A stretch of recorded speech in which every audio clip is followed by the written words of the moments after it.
Bueno, una vez que vimos entonces toda la información referente al potencial de acción, vamos a tratar de hacer una especie de resumen de las distintas fases de los potenciales de acción que vemos y las corrientes principales implicadas en su generación. Es decir, cómo explican las corrientes iónicas las fases del potencial de acción del miocardio ventricular, tanto y también el auricular y las fibras de Purkinje. Lo que más nos interesa es el potencial de acción de miocardio ventricular. Como vimos, hay una fase 4 donde está bastante activa IK1, como ven acá. Vieron que cuando vuelve a la fase 4 en esta zona, otra vez está bastante activa IK1, que era el rectificador entrante. Luego tenemos la fase 0 y vean cómo coincide con el pico grande de corriente entrante de canal de sodio. Luego tenemos la fase 1, que es la fase de repolarización rápida. Esta, la fase 0, la de depolarización. Y fíjense que acá hay dos corrientes, al menos, como ya les hemos mencionado, que son las corrientes transitorias salientes, transient outward, fast, que es más rápida, y slow, que es más lenta. Estas dan cuenta de esta caída inicial que vemos acá. Y luego tenemos la meseta o plató o fase 2, donde vemos que hay corrientes de calcio L que duran bastante porque el canal inactiva, pero muy lentamente, y esas corrientes que son entrantes son balanceadas por corrientes que se activan muy lento y no inactivan de potasio. Estos son canales de potasio rectificadores retardados, a los cuales denominamos IKR para HER e IKS para KCNQ1. Resumiendo entonces, en la fase 0 vemos la corriente de sodio y por lo tanto es variable con la concentración de sodio extracelular. Las fases de depolarización y amplitud varían, no la repolarización cuando cambiamos el sodio extracelular. En la fase 1 tenemos esas corrientes, transient outward 1, fast y slow, y también hay otra corriente en ocasiones que se llama transient outward 2, pero no es por potasio, sino que es por cloruro. En la fase 2 vemos que hay el balance de las corrientes de calcio y potasio. Sabemos que los canales de sodio van a inactivar. Fíjense cómo inactivan para la mayor parte de la fase 2 en condiciones normales. Y ahí tenemos un periodo refractario. Esto tiene consecuencias de que el músculo cardíaco, como la duración del potencial de acción y la contracción son prácticamente iguales, no puede tetanizarse, a diferencia del músculo esquelético. Acá no hay tétanos. En la fase 3 tenemos que las corrientes por los rectificadores retardados R y S al final de la meseta y al comienzo de la fase 3 son centrales, y al final se agrega a estas IK1 también. En la fase 4, como ya dijimos, está IK1. Esta está solo en el miocardio contráctil y en las fibras de Purkinje, no se encuentra en los nodos. Acá tienen un resumen de todas estas corrientes y fíjense que acá se agregó también la corriente de potasio inhibible por ATP, en la cual no vamos a entrar en detalle en este curso.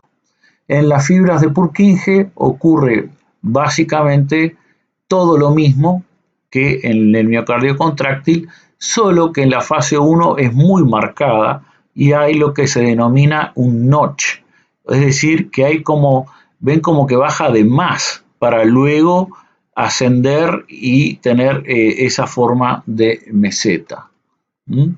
Esa es una de las diferencias, y la otra diferencia es que en la fase 4 puede haber depolarización espontánea. Vieron que no es una línea recta paralela a las abscisas como ocurre en este otro caso. Por último, comparemos los miocardios auriculares y ventriculares contráctil y fíjense las diferencias que hay entre el miocardio ventricular y el auricular. Bueno, para resumir, el miocardio auricular tiene todas las mismas fases, pero la meseta dura muy poco. ¿Y eso a qué se debe? A que comparativamente la corriente de calcio es bastante menor que en el caso del miocardio ventricular. Por otro lado, la repolarización dura bastante más tiempo que en los ventrículos y eso se debe justamente a que predominan más fácilmente, dado los canales de potasio, sobre las corrientes de calcio, dado que esta es menor.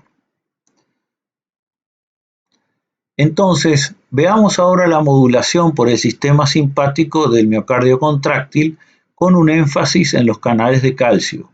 Nosotros sabemos que cada vez que hacemos ejercicio, aumenta la frecuencia cardíaca, tiene que aumentar la capacidad de entrega de sangre al sistema periférico, porque al hacer ejercicio hay más demanda de intercambios de gases y de metabolitos en todas las células del organismo. Como generalidades, por eso el corazón debe bombear más y la modulación del corazón por el sistema simpático y también el parasimpático va a ser central para coordinar el funcionamiento del mismo. Entonces, la adrenalina y noradrenalina, que son parte del sistema simpático, van a tener básicamente tres grandes efectos. Un efecto inotrópico positivo, eso quiere decir que aumenta la contractilidad de la célula miocárdica. Un efecto cronotrópico positivo, que es el aumento de la frecuencia cardíaca, y un efecto dromotrópico positivo, que es el aumento de la conductibilidad. Entonces, ¿qué pasa? Bueno, acá tienen la adrenalina, noradrenalina, que también se llama epinefrina, norepinefrina, y se unen a un receptor acoplado a proteína G, que es el receptor beta, beta-AR, beta-adrenoreceptor. Cuando se une, entonces, las proteínas G relacionadas se separan en sus subunidades y la subunidad alfa de esta proteína G de membrana, que es heteromérica, se puede unir a la adenilato ciclasa y a partir del ATP se forma AMP cíclico. Entonces, la formación de AMP cíclico en el medio intracelular tiene como consecuencia algo fundamental y es esta reacción que ven acá. Esto que está acá como R2C2 es esto que se ve acá y es básicamente la proteína quinasa A. Tiene dos subunidades regulatorias y dos subunidades catalíticas. Cuando se une con 4 moléculas de AMP cíclico, fíjense que el AMP cíclico se une a las subunidades regulatorias y queda la subunidad catalítica, que es la que está en azul, sola. Entonces, cuando quitamos la subunidad regulatoria de la proteína quinasa A, esa subunidad catalítica que queda es capaz de fosforilar y ejercer efectos a distintos niveles.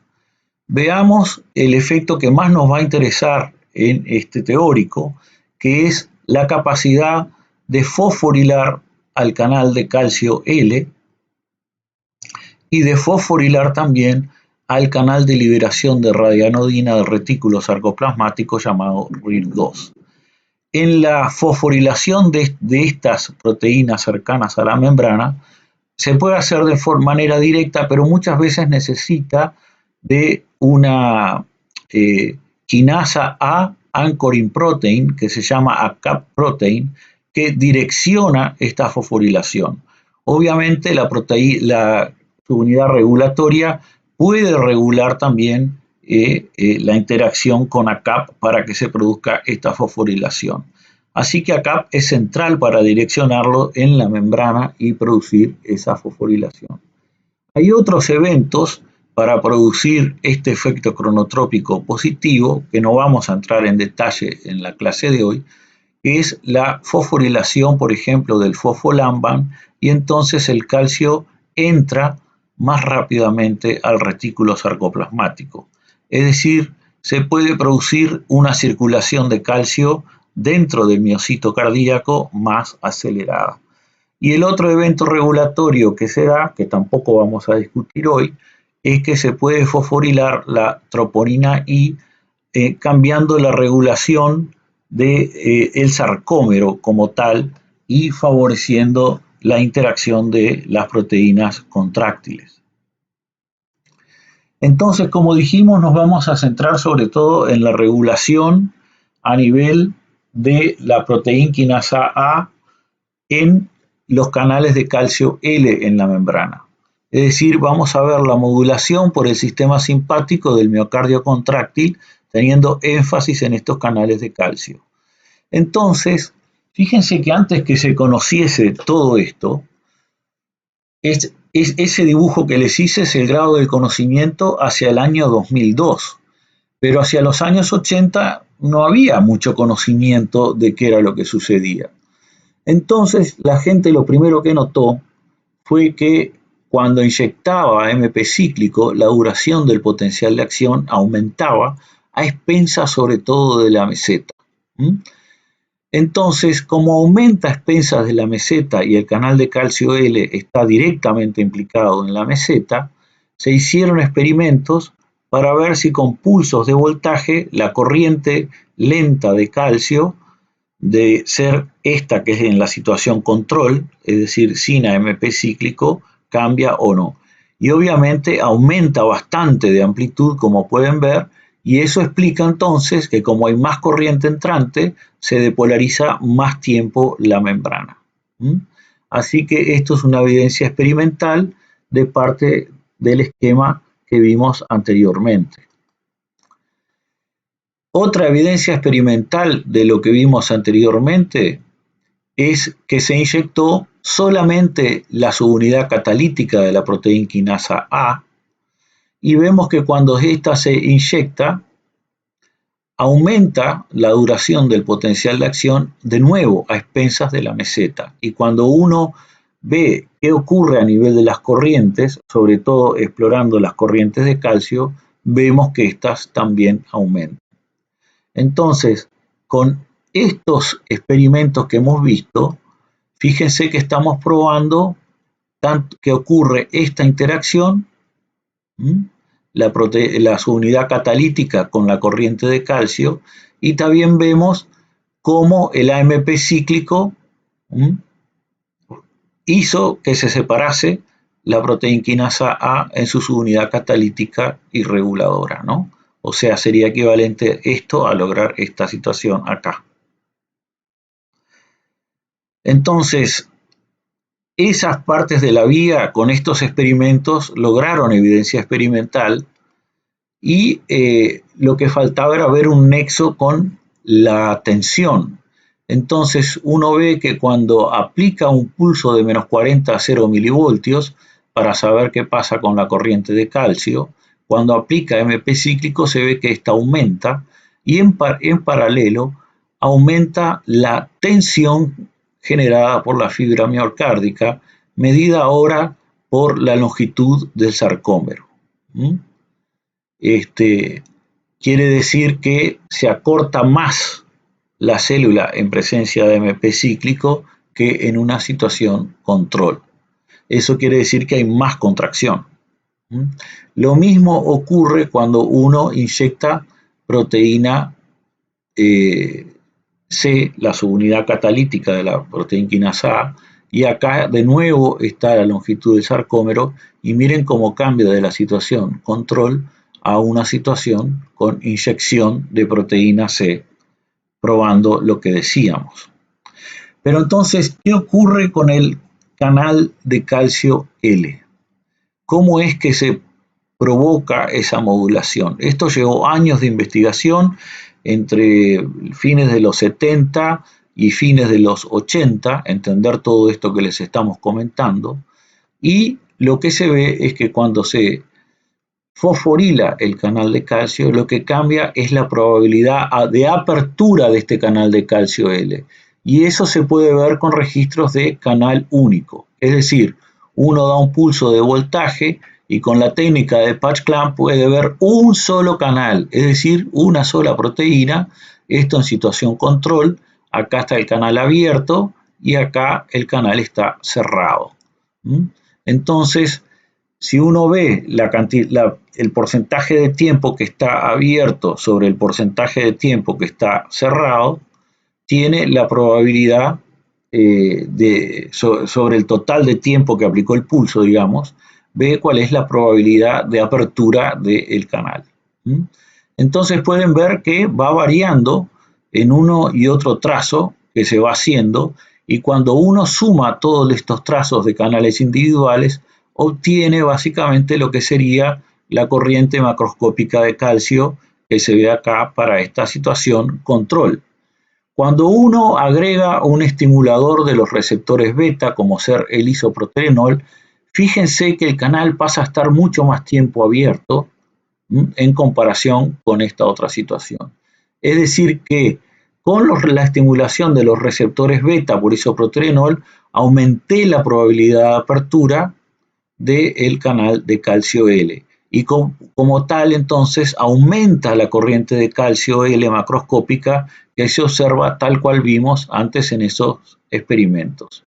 Recordemos que el isoproterenol es un agonista del receptor beta-adrenérgico y que por el receptor beta-adrenérgico estimulamos a la adenilato ciclasa y producimos AMP cíclico, y que el AMP cíclico se puede unir a la proteína quinasa A, separándolas, uniéndose a la subunidad reguladora y separándola a sus subunidades reguladora y catalítica. La catalítica, al quedar sola, puede entonces hacer de las suyas y fosforilar de lo lindo.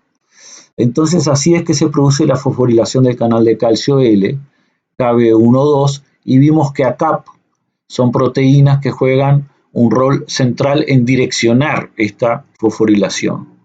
Así que hay un aumento de probabilidad de apertura del canal de calcio L, y vemos que ese aumento de probabilidad de apertura se traduce por un aumento de la corriente de calcio macroscópica, como se ve acá abajo en estos registros.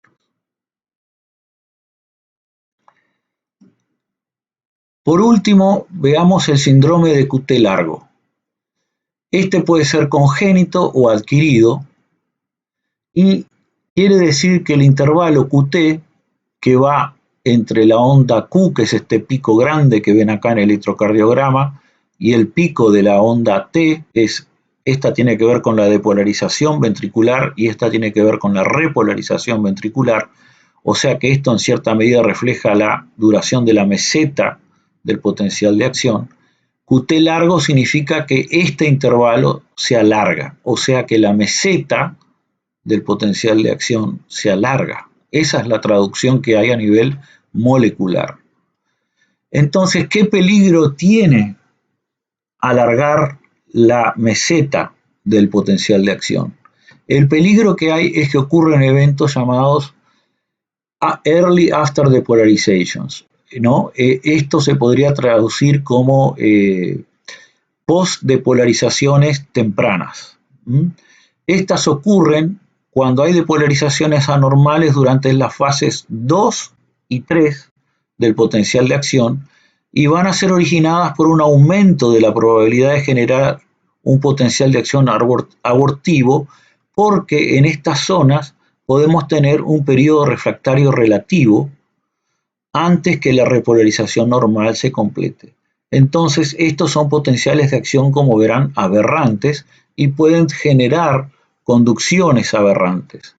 Entonces, de esta situación, el gran problema es que se puede pasar a esta otra situación, que son las torsade de points. Fíjense cómo pasa a ser el registro eléctrico de la actividad del miocardio. Son como una especie de ondas envolventes.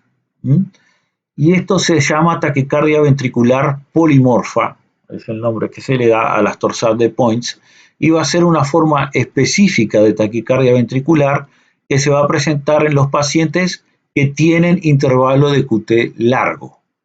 Se va a caracterizar por complejos QRS rápidos e irregulares que parecen torcerse alrededor del eje basal del electrocardiograma, como ya hemos manifestado.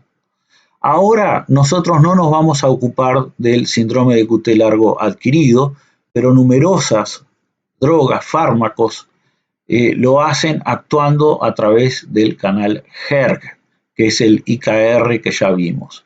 Vamos a ver simplemente a manera de ejemplo dos casos del síndrome de QT largo congénito. Entonces, cualquier cosa que alargue la meseta va a ser responsable de generar un QT más largo. Una cosa puede ser que haya menos repolarización, y para que haya menos repolarización, obviamente tengo que tener menos corrientes de potasio. Y eso ocurre con el síndrome de QT largo congénito tipo 1, donde se altera el canal rectificador retardado KCNQ1. Estas son algunas de las mutaciones que se identificaron en los años 2000. Y en el LQT2 se hace a través del KCNQ2, que es un canal parecido a este, y estas son las mutaciones que se identificaron. Entonces, lo que ocurre es que normalmente estas son las corrientes. Miren, 400 picoamperes la escala de ordenadas, son lentas, miren que es un segundo acá, pero son enormes. Fíjense que en LQT1, que es el síndrome de QT largo 1, las corrientes son mucho menores, estamos hablando de corrientes de menos de 100 picoamperes en comparación con estas, y se activan rápidamente.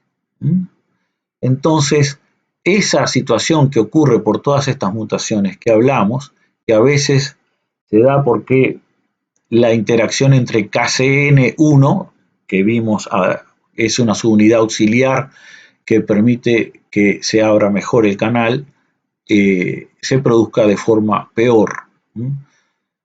Entonces, de esta forma, tenemos los síndromes de QT largo congénitos, en este caso LQT1 y LQT2 explicados por canales de potasio. Pero también el canal de sodio SCN5A, como ya vimos, puede, por mutaciones en el sector que origina la inactivación, originar también un síndrome de QT largo que se le denomina síndrome de QT largo 3 por el canal de sodio. Entonces, fíjense que en situaciones normales, cuando doy un pulso a 0 milivoltio, veo los registros de canal de sodio que son muy breves y no se vuelve a abrir. ¿Por qué? Porque se inactiva. Entonces, cuando sumo todas estas corrientes y obtengo la macroscópica, obtengo esos picos rapidísimos. Ahora, si existe esta mutación, por ejemplo, acá, en el loop 3-4, que es el relacionado a la inactivación o modelo de tapa que se cierra, fíjense que el canal se abre, pero tiene reaperturas durante el pulso. Entonces, la inactivación, a diferencia de este caso, no es total. Sigue habiendo una corriente de sodio basal persistente. Como consecuencia, esa corriente entrante que depolariza se suma a la corriente entrante que depolariza de calcio. Entonces tenemos más corrientes entrantes que depolarizan más tiempo. Y si la depolarización es mantenida más tiempo, la meseta se alarga y entonces así es que tenemos el síndrome de QT largo congénito producido por esta situación. Bueno, con esto terminamos lo que tiene que ver con la clase 1 de músculo cardíaco. Muchas gracias por su atención.